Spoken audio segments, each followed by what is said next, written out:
When they knew the content of this programme, the British Museum and the British Library declined to take part.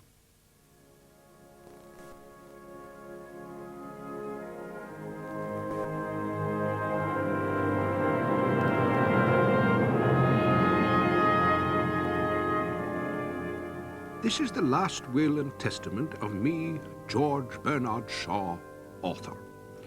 I appoint the public trustee as my sole executor. I desire that my ashes be inseparably mixed with those of my late wife and scattered in the garden of the house of Eyre, St. Lawrence, where we lived together for 35 years. Personally, I prefer the garden to a cloister.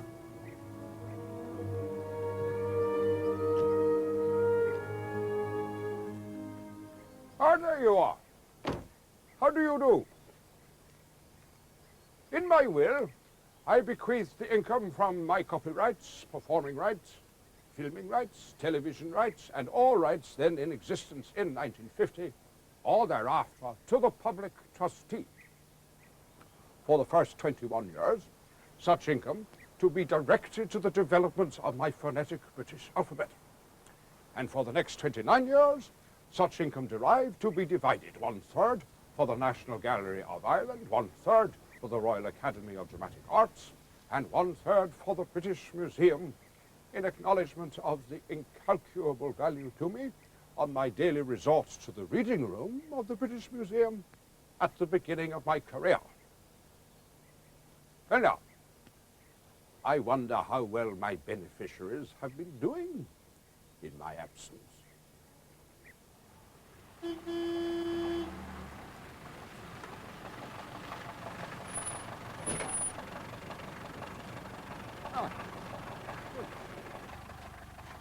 Foyle's bookshop, if it still exists. Do you know, I was one of the first speakers at Christina Foyle's lunches. I was a huge success. My subject, the Royal Society for the Protection of Birds.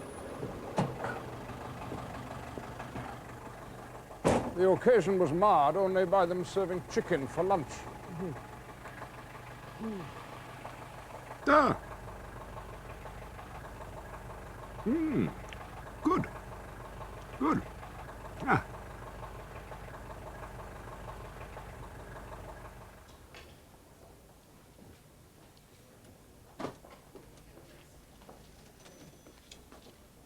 Good morning. Can I help you? Oh, yes, indeed. Bernard Shaw. Oh, it's over here.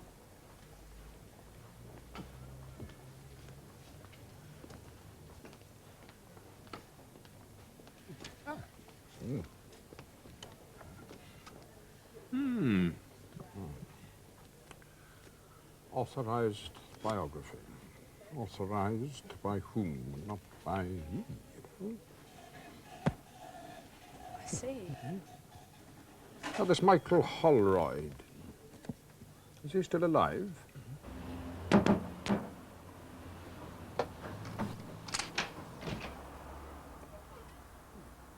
Mr. Holroyd, I presume? Yes, your biographer. I've been dreading this moment. Well, now that you see me, what do you think of me? Come on in, Mr. Shaw.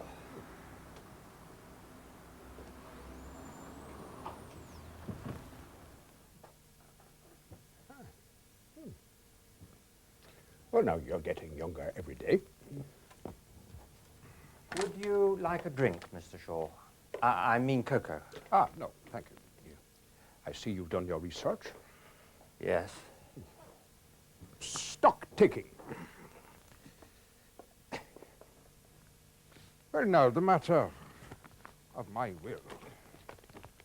Do you know, at 94 years old, it took more effort to devise this will than to write 10 plays. Well, of course you know. So, tell me, how much money exactly did I leave in 1950? You left over £700,000, which is equivalent to nearly 7 million today. Well, is that a record? It's extremely good. Your friend H.G. Wells left 60,000. G.K. Chesterton left only 28,000. Oh. But there was the question of vast death duties, I'm afraid. Well, never mind about that. Because I see from Foyles that my Shaw industry is thriving. Well, it started to take off in 1957. I'm very glad to hear it. So how does that leave my beneficiaries to begin with? My alphabet. I see that you've got Androcles and the lion transposed, and very beautiful too. Unfortunately, the British Museum and RADA took a legal action against your phonetic alphabet. The public trustee represented the alphabet, but he lost the case. And he settled out of court very modestly, £8,300, which went for that publication, Androcles and the Lion, but there was no more money left for the alphabet after that. And what's happened to the alphabet? Nothing. What a pity. What a lost opportunity. I wanted children and foreigners to read the English language as easily as possible. I wanted to save trees. So, that left my other three beneficiaries. Well, in a sense, they've done very well, but it hasn't worked out quite as you wish, because your private money has really driven out public money. In the case of RADA, the government took away its grant in the mid-1960s. In the case of the National Gallery of Ireland, they bought some wonderful pictures with your money in the 1960s and 1970s, but they haven't bought anything for 10 years or so. And the money's really gone into insurance and refurbishment, all those things that with a national institution ought to be done with government money. Well, tell me about the British Museum. What's been happening there? Well, that's more complicated still. The British Museum Library is now what they call the British Library, and it's greatly strapped for cash, and it hasn't had very much of yours. That's all stayed with the museum, I'm afraid. What about the public trustee? I think we should go and see Will Hutton. He's economics editor at The Guardian. Do we have to go to Manchester? That won't be necessary. All I want is a room somewhere far away from the cold night air, with the one in all. That's a very jolly chair, tune. oh, would What is that? lovely. Lots very of good. chocolate. What are you for singing? to eat. Lots of coal making. What is he singing? Lots of heat. It's My Fair Lady. Warm hands, Oh, warm who wrote that? face, warm feet. You did. Oh, You remember would saying they'd have to make a it musical of lovely. Pygmalion? Over my dead body. Oh, so Well, they did. lovely, sitting absolutely blooming still. Will you stop that? I would It's like the crooning of a bilious pigeon. till spring crept over the window seat. May we proceed in silence? Please. My Fair Lady made a fortune for your estate. The musical, the film, the recordings. No. Cabby, sing away to your heart's content. Come on, Holroyd.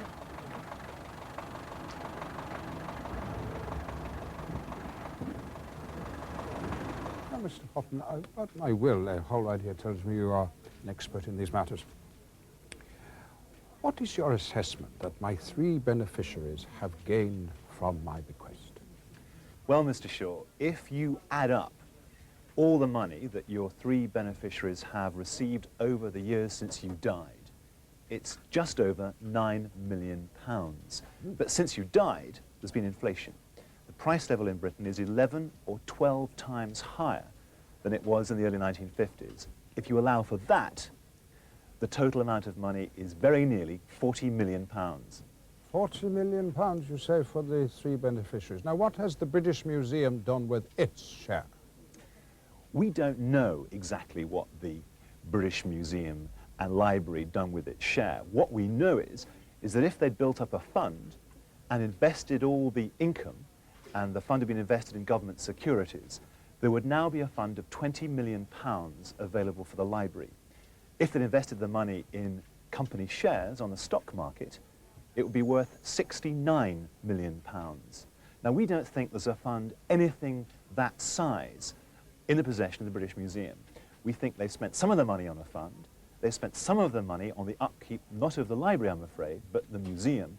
And we also think the Treasury's been a bit tight-fisted and not given the museum as much money as it should have done, and has actually saved by saying, well, as they get money from you, we don't need to give it as much as we would have done.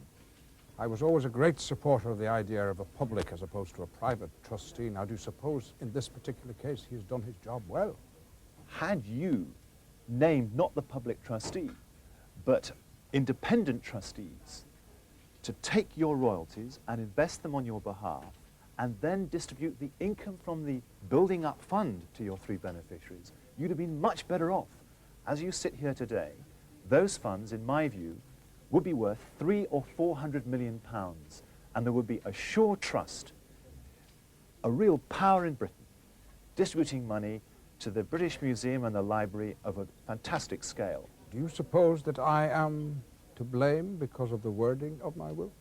I would blame Parliament for not ensuring that your intentions were more clearly followed out.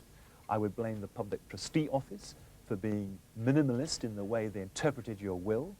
I would blame the British Museum for being less than totally candid and honest about the way it invested your money and set up a fund. Although, to be fair, you allowed it to do so. Despite my essay in praises of Guy Fawkes, I don't propose to blow up Parliament, nor do I propose to accept the entire blame myself. I was 94 years old when I drew up this will. However, I think it's time we buried the public trustee. Come on, Hoppen. Goodbye. Goodbye.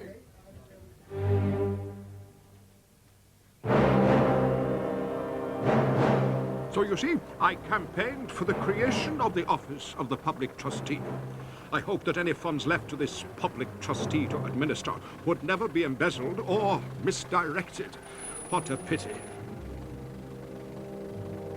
You never quite know what a man is until you've given him power.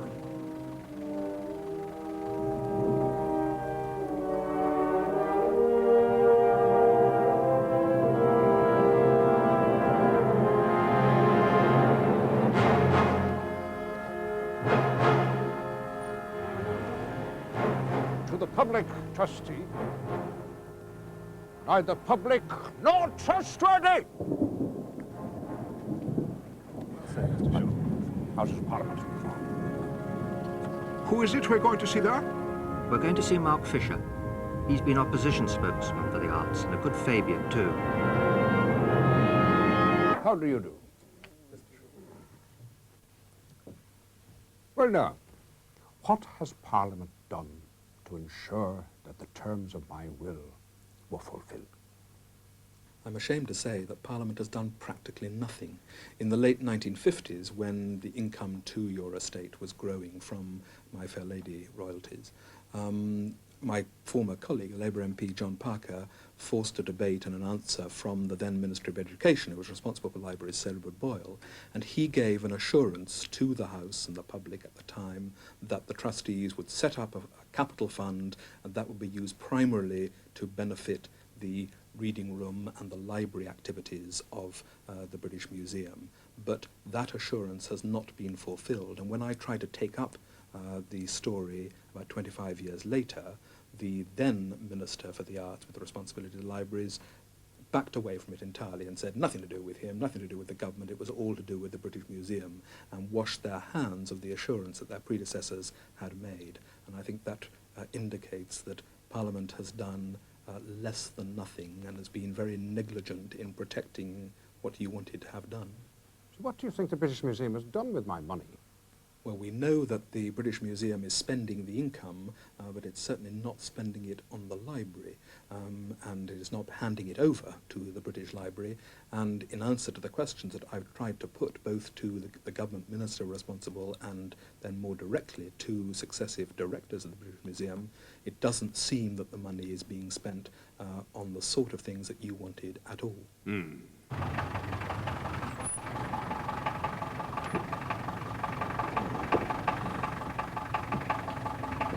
I'm going to have words with the director.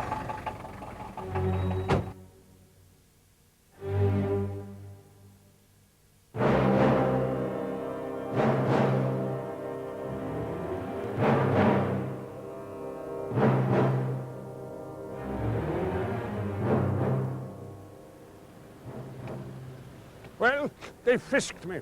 They invited me to pay to go in, and when I, by any standards, a benefactor, when I asked to see the director of the British Museum, or the director of the library, to inquire what they'd done with my money. This message was sent. The British, as we now understand it, the British Museum has decided not to. So why the secrecy? What are they trying to hide? And almost as bad, they've got a restaurant in there that serves alcohol with the cooked carcasses of animals. Did my money pay for that? No one should live off dead things. I have never killed a flea or a mouse vindictively, or without remorse. But if I should happen to meet the director of the British Museum, I might break the habit of a lifetime.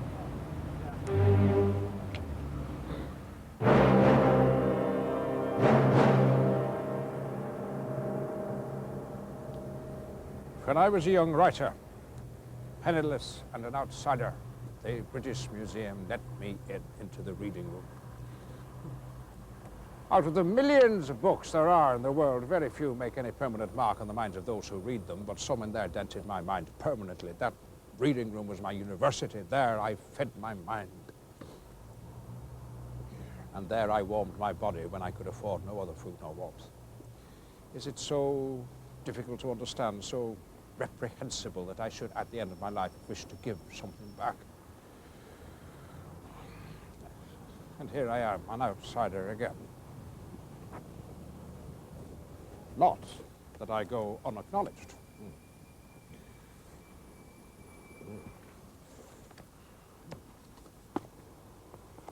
In his highly complicated will, the dramatist George Bernard Shaw, I never called myself George, Bernard Shaw bequeathed 1/3 share of his estate in acknowledgement of the incalculable value to me on my daily resort to the reading room, quite so. Substantial in any case, this fund was swelled beyond the museum's wildest dreams by the success of the musical My Fair Lady. And that's it, you know, no mention of how much or what they've spent it on. I'd already given them all my manuscripts, but that wasn't enough for the British Museum.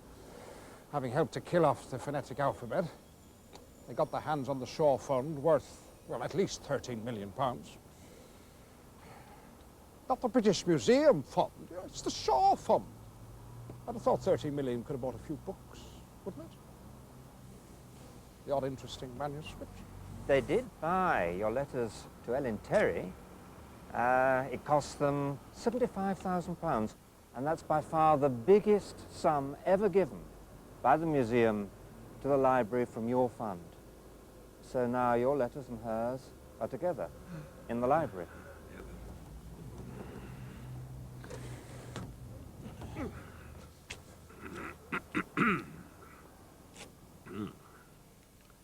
Can you hear me? This is Bernard Shaw. I am a library man, not a museum man. I detest fossils. I love books. Dispute my will, divert my money, but let there be no doubt I loved the reading room. Long live the new British Library! The new British Library. Oh, it's magnificent. It's unfinished, but it looks like a building site. It is a building site. I am, as usual, a little premature. So what is happening down there? Well, they began talking about this new British Library shortly after you died in 1950. And 20 years later, it was officially conceived.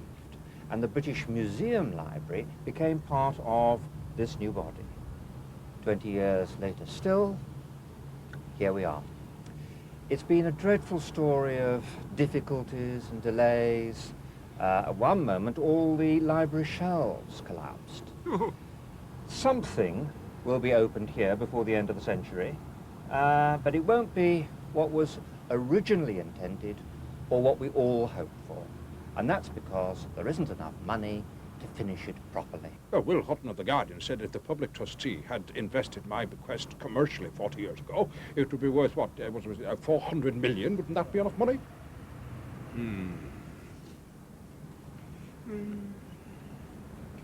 Do you have any connections in television?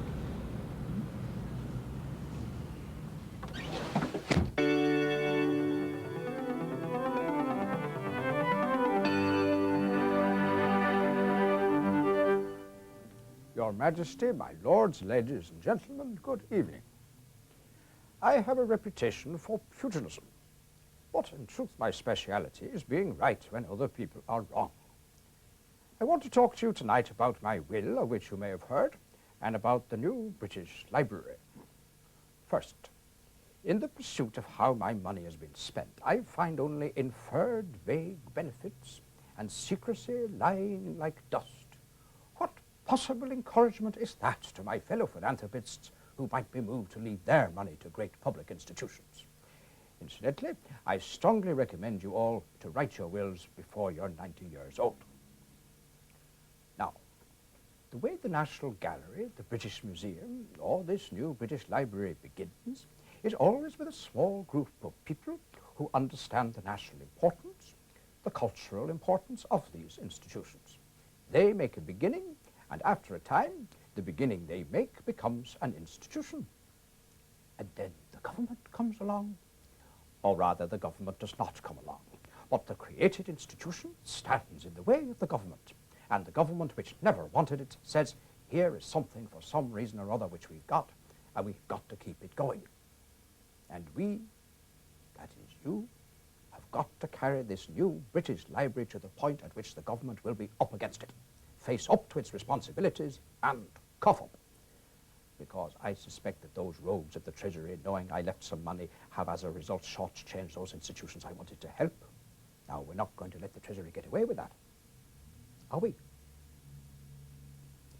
People sometimes ask me, do the English people want a British Library? Well, of course they do not. They've got a British Museum, a National Gallery, a Westminster Abbey, even a National Theatre. The English people never wanted any of them. But once these things stand as mysterious phenomena that have come to them, the English people are quite proud of them and feel that the place would be incomplete without them. Now, in 1973, the new British Library was established, separate and independent of the British Museum.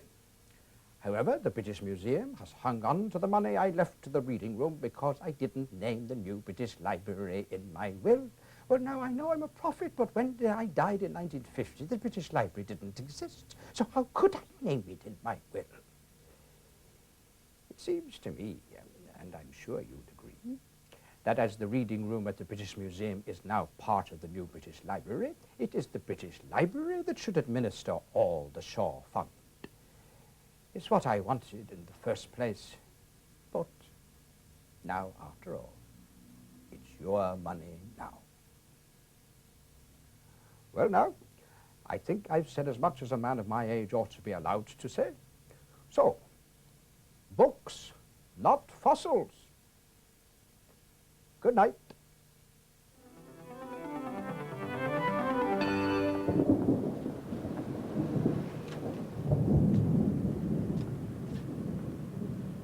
I have always been a revolutionary writer because our laws make law impossible.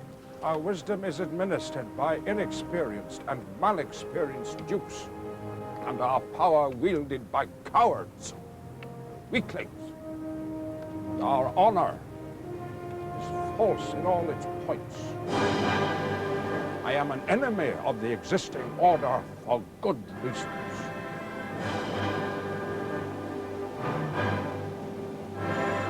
I haven't always been able to live up to my ideals, but I have fought the good fight. Now you must take my place.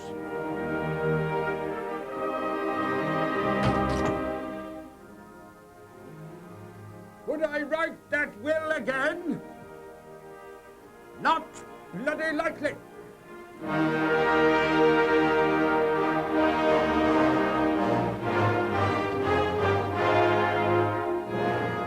Since 1950, Shaw's beneficiaries have received over £9 million, worth nearly £40 million today.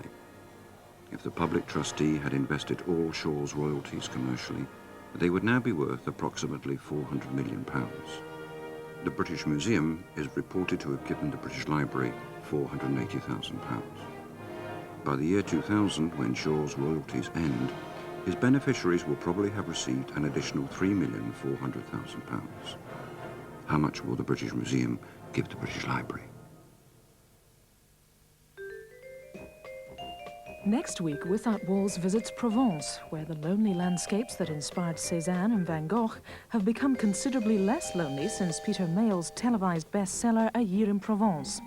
And in part 2, controversial American cultural critic Camille Paglia examines the Lolita syndrome and asks, why do we find it so hard to accept the sexuality of our teenage children? That's A Nightmare in Provence and Lolita Unclothed, next Tuesday at 9 on Without Walls.